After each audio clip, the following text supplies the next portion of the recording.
ജനാധിപത്യ സംവിധാനം അതനുസരിച്ച ഭരണാധികാരികൾ പ്രവർത്തിക്കണം. അതാണ് ജനാധിപത്യത്തെ ശക്തിപ്പെടുത്തുന്നതെന്ന് ഉടുമ്പൻചോല MLA MM മണി ശാന്തൻപാറ ഗ്രാമപഞ്ചായത്ത് വികസന സദസ്സ് ഉദ്ഘാടനം ചെയ്ത് സംസാരിക്കുകയായിരുന്നു അദ്ദേഹം. ജനാധിപത്യം സംവിധാനമനുസരിച്ച് ഇന്ത്യൻ പ്രധാനമന്ത്രിയും സംസ്ഥാന മുഖ്യമന്ത്രിയും ത്രിതല പഞ്ചായത്ത് ഭരണാധികാരികളും പ്രവർത്തിക്കണം. അതാണ് ജനാധിപത്യത്തെ ശക്തിപ്പെടുത്തുന്നതെന്ന് ഉടുമ്പൻചോല MLA MM മണി പറഞ്ഞു. ശാന്തൻപാറ ഗ്രാമപഞ്ചായത്ത് കമ്മ്യൂണിറ്റി ഹാളിൽ നടന്ന വികസന സദസ്സ് ഉദ്ഘാടനം ചെയ്ത് സംസാരിക്കുകയായിരുന്നു അദ്ദേഹം.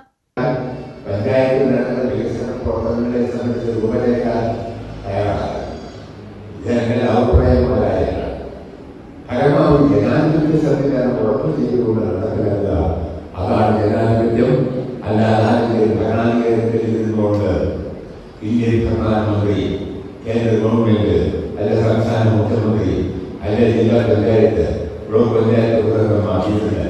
അവർക്ക് ഒന്നുപോലെ കാര്യങ്ങൾ ചെയ്തല്ല. ഇന്ത്യയിലെ നിലനിൽക്കുന്ന പാർലമെന്ററി ഡെമോക്രസിയും അതിന്റെ അന്തസ്സത്തെ ജനാധിപത്യ സംവിധാനം അനുസരിച്ച് ഈ സംവിധാനങ്ങൾ പ്രവർത്തിക്കണം.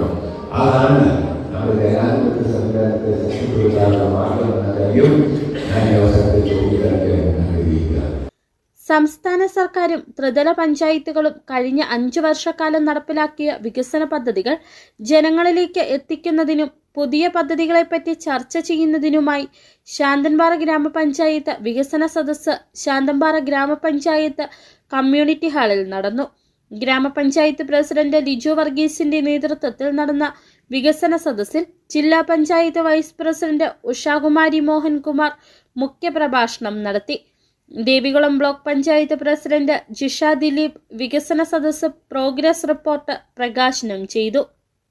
Vice president Nitya Celine, panchayat secretary D Thulasidharan Nair report അവതരിപ്പിച്ചു.